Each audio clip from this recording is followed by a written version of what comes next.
Hi, I'm back up here for another day now. Today to hopefully take off the suspension from the back and respray the rear arch. As you would have seen in the previous video, had the whole saga of getting rid of the back bumper and all the welding and God knows what that I had to do, and weren't too happy about things, but today I'm feeling a bit more positive, so hopefully you'll see some good progression today. So here's where we're at. So the idea is I want to remove all of this and the trailing arm and the drive shaft, as I said, to take it home and get it cleaned in my own spare time in my little workshop at home. Been reading up about it. It doesn't seem to be that difficult. So apparently there are 6 nuts behind here to undo, and you get access through these holes here, and by turning and finding the nuts that you need to loosen off. Apparently there are 4 behind there. I haven't inspected that. I think maybe I may have to pull out the gator. I'm not sure what's going on there, but apparently there are 4 nuts there which disconnect the drive shaft from the rear axle or the differential. Also got the handbrake lever and the brake pipes to undo as well, and there goes my phone. Right, so I think I'll begin with taking off the brake pipe. I'm doing this, if I can do so without twisting the brake line, which can happen.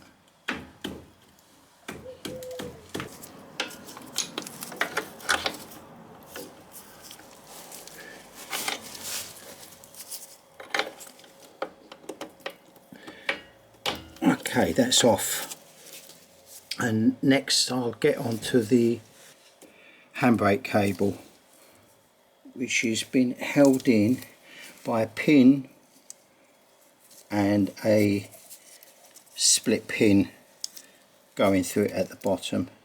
It should be quite easy to remove with a pair of pliers.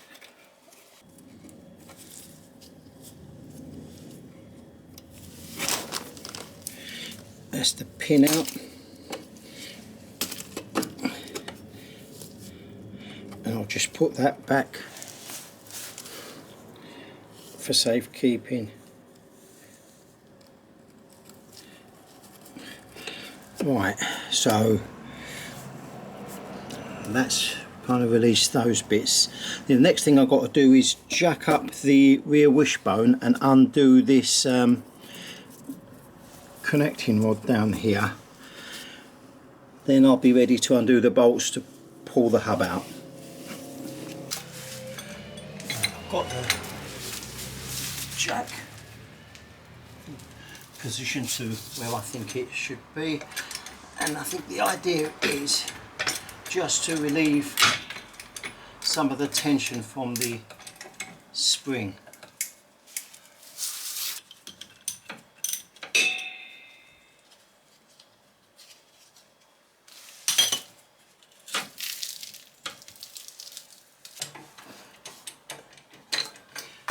Now that this link is free, oh, that's knackered anyway, that's going to need changing. I should be able to release the wishbone down enough to get the spring out.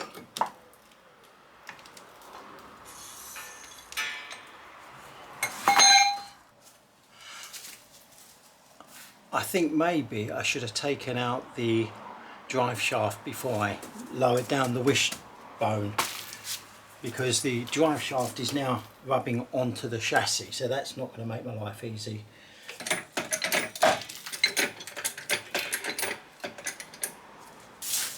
It turns out that I'm going to have to remove the brake shoes to get at one of the 6 nuts which hold this hub in place.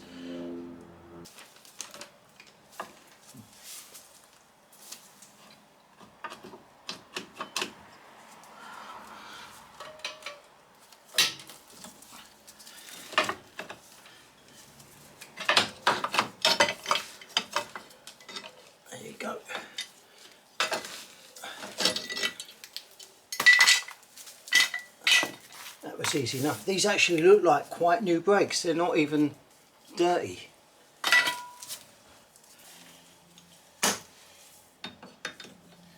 Right, that's 1/2 inch.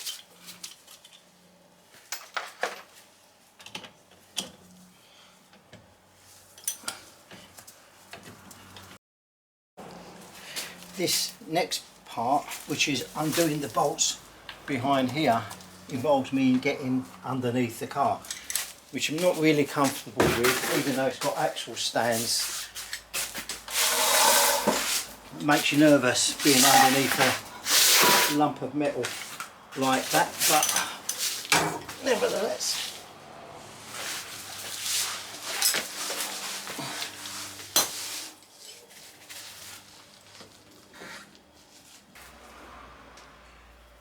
What I've just realised is, as I'm trying to undo the nuts from the end of the drive shaft there, it's spinning this.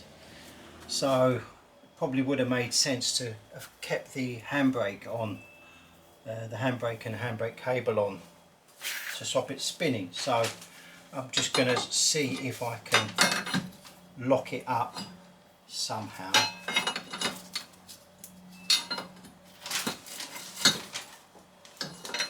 With a crowbar, see if that works.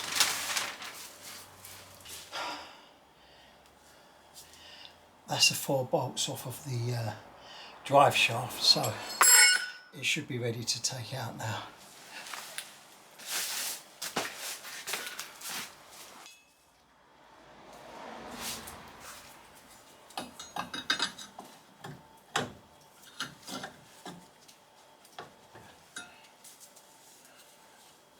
I don't know what's holding it in place, but whether it's just a bit of rust holding it in situ.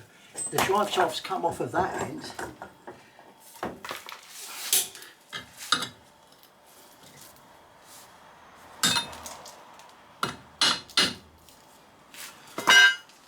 Maybe a few whacks with a hammer on.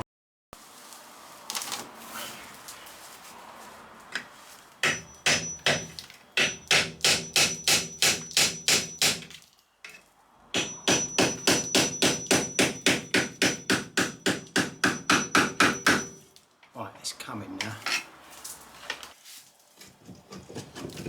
It comes off completely. There you go.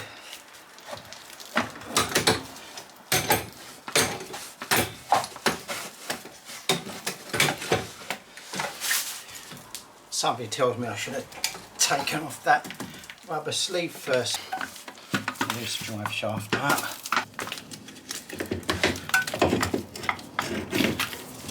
There you go. What an idiot. Anyway, done. Just got to undo the flexi hose, which is connected here to the wishbone as well. Separate these two, and then the wishbone will come off with a little bit of brake pipe on it. Hopefully clear. So let's get some WD-40 on there. So I think I've managed to get everything off now. I keep going back and finding something that I forgot to undo. So anyway, I think it's all undone now. So now, in theory, if I drop down the wishbone, it should lower enough. There you go, for me to release the spring. Easy when you know how. Now that just leaves me to undo the 2 bolts which are holding on the trailing arm, wishbone, whatever you want to call it. There's 2 bolts there, and then this bit should fall down. Oh, but it's not that though, is it? No. In fact, no, it's not. It's the 2 bolts which go through the chassis. The trailing arm comes off complete with the brackets that are on there. So initially I thought I've just got to undo that and it'll fall off, but it won't, because there's a long bolt going through there and it won't come out because it's going to hit onto the chassis. So there are, from what I can see, 2 bolts that go on these brackets that go through the chassis and come out through the other side. There'll be 2 on there and 2 on there as well. So I'll undo the whole thing and it will come down with the brackets afterwards. Right, and that's the last of the 4 bolts. Now, I do know that there are shims between these brackets and the chassis. So I've got to be aware of how many shims in each position to make sure that I put them back to keep the alignment as was intended.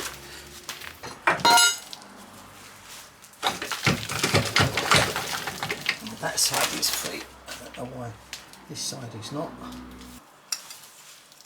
Right, so just to show you,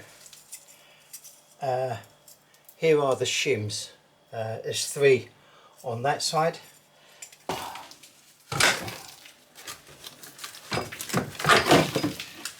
That was the technique.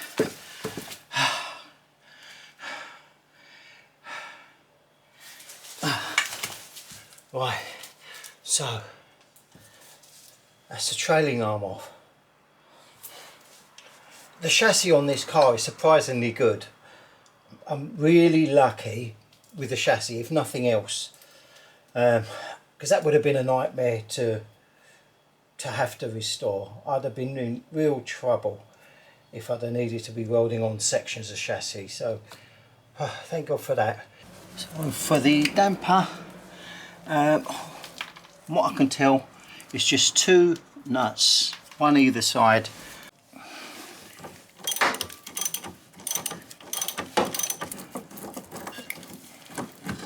And there's the damper.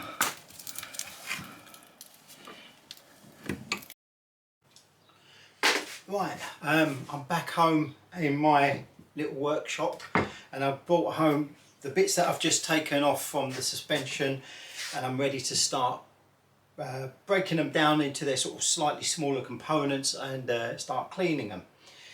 I thought I'd show you what I do and how I get to the result. I mean, here's a typical thing, the servo here. Here you can see how much work that I've done to it, apart from sort of stripping down all the paint from it, primering it and satin black.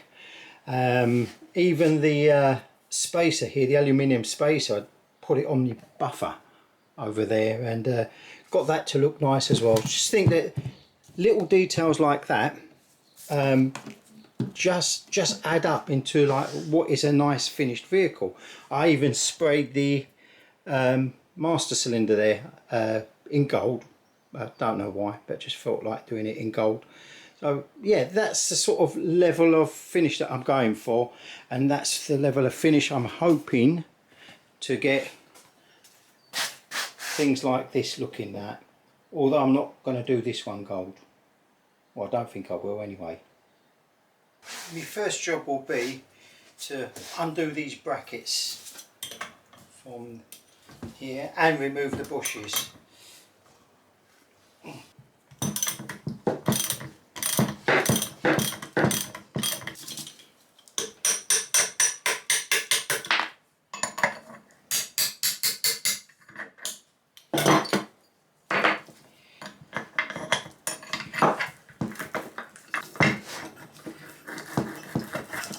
Alright, that's one. I don't know if they're sided. I'll keep them to each side just for checking. With the brackets off, I can see the bushes. They're not perished. They're fine. And I could, if I wanted to be lazy, is to get away with them. But it just seems stupid to go to all this work and not put brand new bushes in there anyway. So I will extract them. So here's my idea of how I am going to take out these rubber bushes. Now I've got a piece of threaded rod. I've got this round thing which was from my old bench sander, and it's only made out of aluminium, so I don't know how strong it's going to be. So I'm going to need to thread a nut, a washer, a socket, which is so that I can get it, that way I can get to the bolt. This will go through there. I need to wind this back a bit more.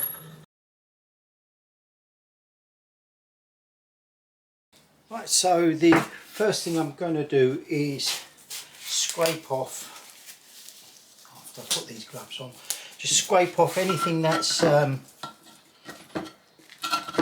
anything that can be scraped off to begin with. There's a lot of this under seal on this. Next thing is, got my wire wheel on my angle grinder.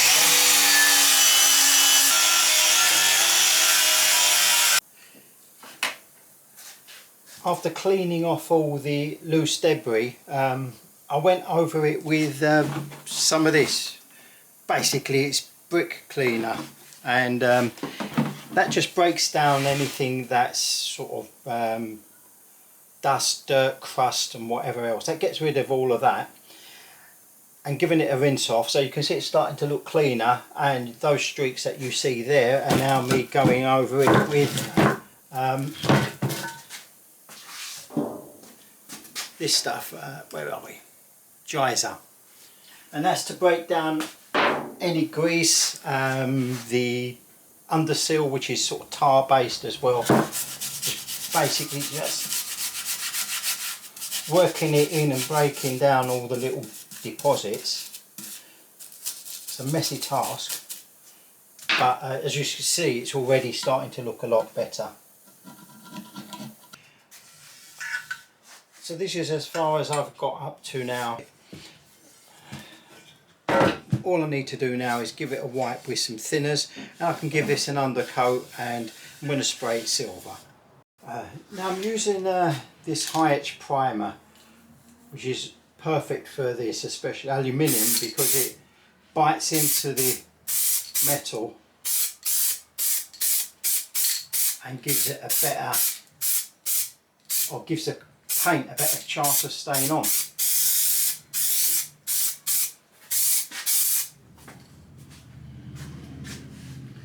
We'll give that a chance to dry, and I'll mix up a bit of silver and finish that off tomorrow. It's another day. This thing is now dried and ready for painting.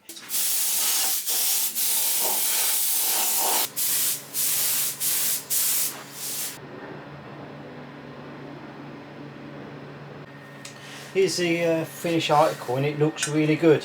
It looks like a brand new piece of aluminium that I've just bought, so that's the effect I was going for. Meanwhile, I've cleaned up these rubber bungs. I just got to remember where they all go. That's them in.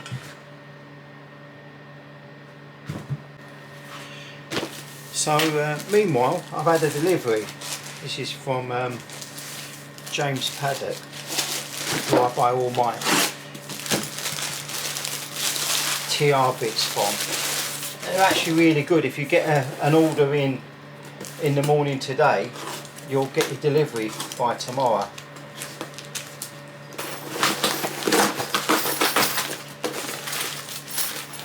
Right, so I've got a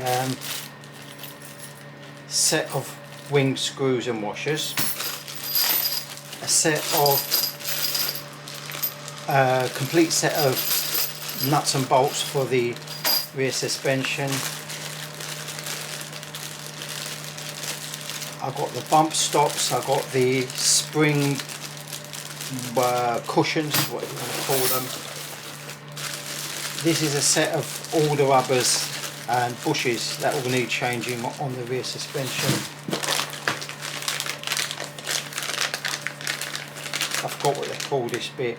It's a link arm, which comes down from the damper. A pair of those. and a pair of flexible hoses. So my plan for this is going to be this threaded rod will go through there. I'll put a washer on there and a nut on there.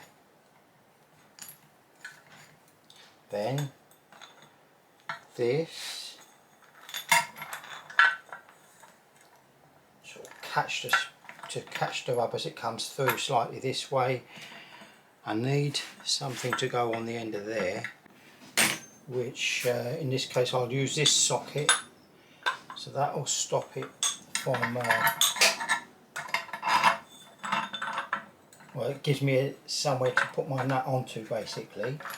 That like that, and then the nut on that end there, and as I tighten it, in theory that should suck in.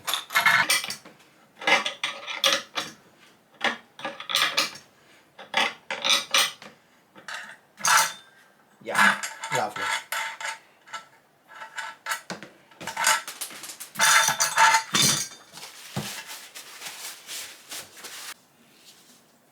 So that was a lot easier than taking them out, but having said that, the aluminium had oxidised and almost bonded with the old rubbers, and which is probably what made it so difficult for me to take out. That's one bit done and a whole bunch more here to go. And it's such a horrible dirty job, but it's rewarding in the end because of how everything looks once it's done. So I'm going to spend the next couple of days cleaning these bits up and getting them all looking nice and sparkly. Another day and all the bits for the suspension are finally finished. As you can see, I've decided to spray the spring red once again to match the front ones. This whole knuckle area has been completely stripped of all its old paint and primed and painted again, same as this little universal joint, looking quite new, as well as this the back plate for the brakes and the slave cylinders, and of course the damper, which I cleaned up. It was terribly dirty, and removed all the old oil out of here and replaced it with fresh new oil. And now, I mean, before this just sort of flapped all over the place, but now it's got some real moist. Even I can't do it, but I used a 30 oil on this, which is a little bit of a, give it a little bit of a stiffer ride and better performance too. So yeah, these bits are all ready to go on now. And here are the bits mostly fitted. As you can see, the nice red spring. This came out really nice, really pleased with that. Looks totally natural because it was originally aluminium. Over here I've got my damper all fixed in.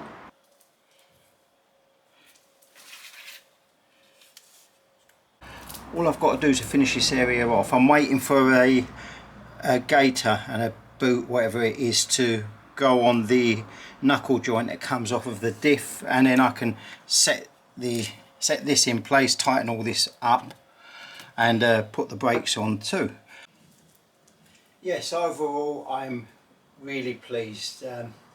That's almost 3 of the 4 corners that are done, and when I come back in a week's time I'll start on that corner, finish that off, and then what I would possibly consider fun, which is doing the bodywork. I don't mind bodywork, I enjoy bodywork, I just don't like anything that gets my hands greasy. Don't forget to subscribe if you want to see the progression of the restoration of this car, and hope to see you soon. Thank you for watching.